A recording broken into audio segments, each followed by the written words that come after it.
I'm Callie from CRK Training, and we just finished up 2 days of an event here at the farm. So I'm here with Sarah and Kathleen, and they're both from Natural Lifemanship, which is an equine assisted psychotherapy model, and that's what the training was about here.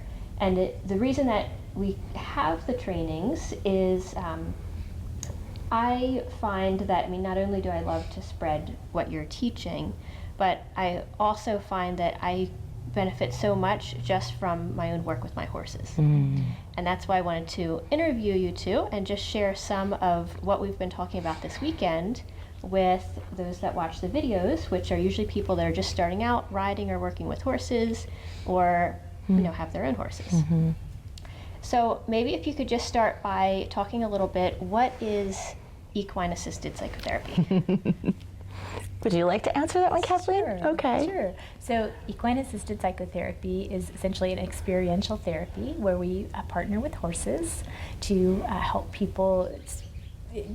Really, we work with a lot of people who have experienced trauma, but it could be any issue that people deal with: anxiety, depression, eating disorders, addiction, because horses are prey animals. They have a very well-developed brainstem and not as many connections to their neocortex, and people with a lot of trauma also spend a lot of time in the lower regions of their brain. And so we partner horses with clients and help them build healthy relationships through certain principles about partnership and mutual cooperation and regulation. And we find that there are really powerful things that happen in that relationship that they then can take back with them into their real lives. What is, thinking about the natural lifemanship principles and your own work with different types of clients, what is one thing that you would love for everyone that works with a horse to know? Wow.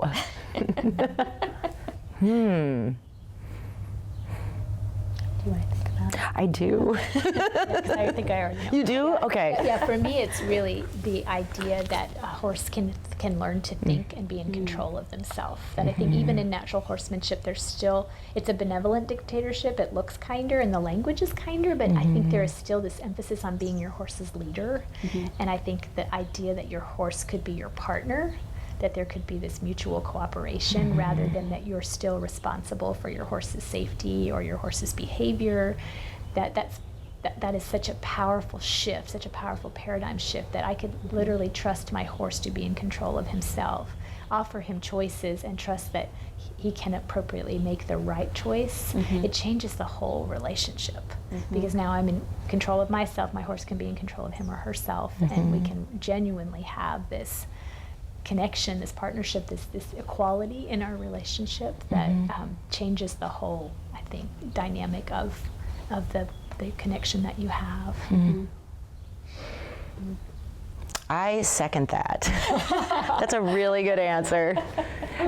Just thinking of all the different things to share, I think that's the piece that leads to the rest. That's the first place to go. And I think, yes, if I were to let people know, this is the one thing I'd like you to know, it's that. Yeah. And I find that influence, we want to influence, and we can influence through dictation and leadership and management, or we can influence through connection. And wow, life feels a lot better when I come from that place. And so I would inspire people to be curious and investigate from that place. Feels better to ask than to tell. If I've asked and I've received a yes or a cooperation, it just always feels so much better than I've told you and now you have to do it.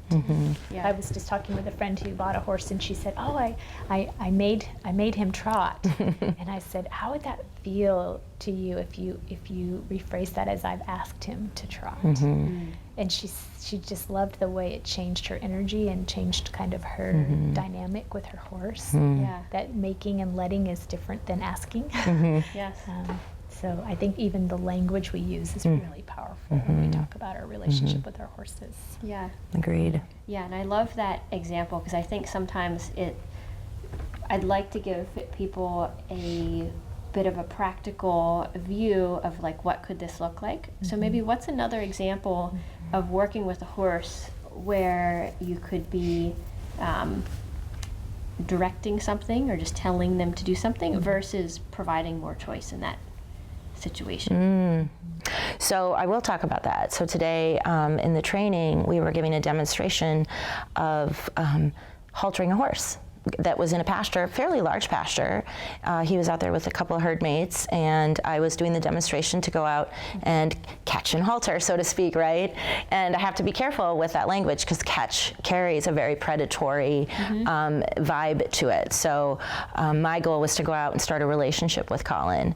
And using the principles of natural lifemanship, I made a request for connection. And that's where we started, because I'm not going to make the request for a halter until I know that he and I are connected. And so that's where we started. And I sensed that Colin wasn't necessarily open to that request right away because he shot across the pasture.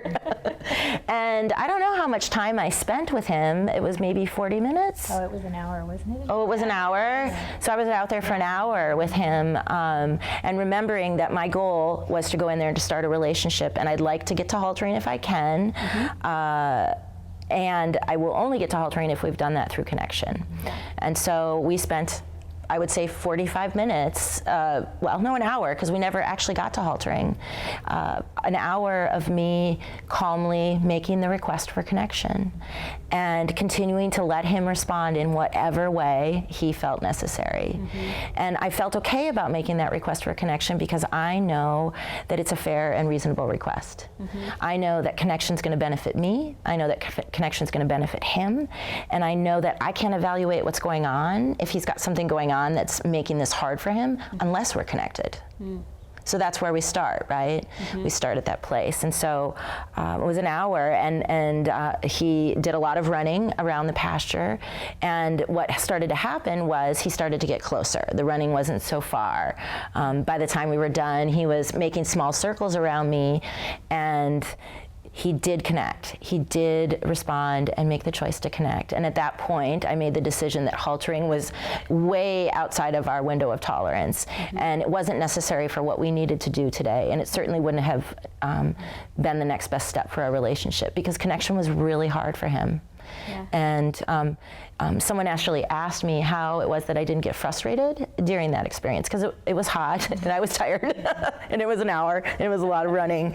And I think that the piece that helped me remain calm and in control of myself was remembering how hard this was for him, and also being really committed to connection, knowing that that would make a difference. And that's what allowed me to stay out there for an hour and also to not feel bad or frustrated with what was going on. So what is it about, I guess, first relationship that you have both found to be so successful in, like with therapeutic clients? I think it's about empowering individuals to be able to take care of themselves in relationship. Being able to find safety and security from within so they can create safety and security on the outside too. I think the wonderful thing about horses is that they're so genuine, they don't know how to pretend. And so they show up in the round pen as themselves. They're not self-conscious. And there's something about that brings the truth to the surface really quickly. There's clients that I feel like in the first 15 minutes of a session, they have some kind of experience or make a connection that would have taken me several months in the office to find. That there's something about horses that kind of strip away all of your pretenses and all of the facades that you hide behind, because in order to genuinely connect with the horse, you have to show up authentically as well. They don't understand incongruence, they don't understand pretending. So I find that most of us are moved in pretty profound ways, even just being around a horse, even before we've maybe initiated an interaction, because of the presence and the acceptance, and there's a lack of judgment in the presence of a horse that can be very safe, and it's kind of disarming. I feel like it just takes all of your defenses down. So Now, do you feel that there's something about the horse that is even unique from other animals. You know, for example, working, you know, there's other therapies Sure. that just involve being in the presence of a dog or a cat or other farm animals. Is there something special about the horse? That's a common question, actually. I hear that a lot. Yeah. Yeah, horses are prey animals, which I know there are other animals that are prey animals, but there's something about the way that their brains are wired. They're still such social creatures, but they have, unless they have had a chance to make choices and do some of this work, they have few connections to their neocortex, so there's a little bit more of that sort of raw reaction to abandonment or rejection that we get from the horse that maybe we've been socially conditioned to override as people.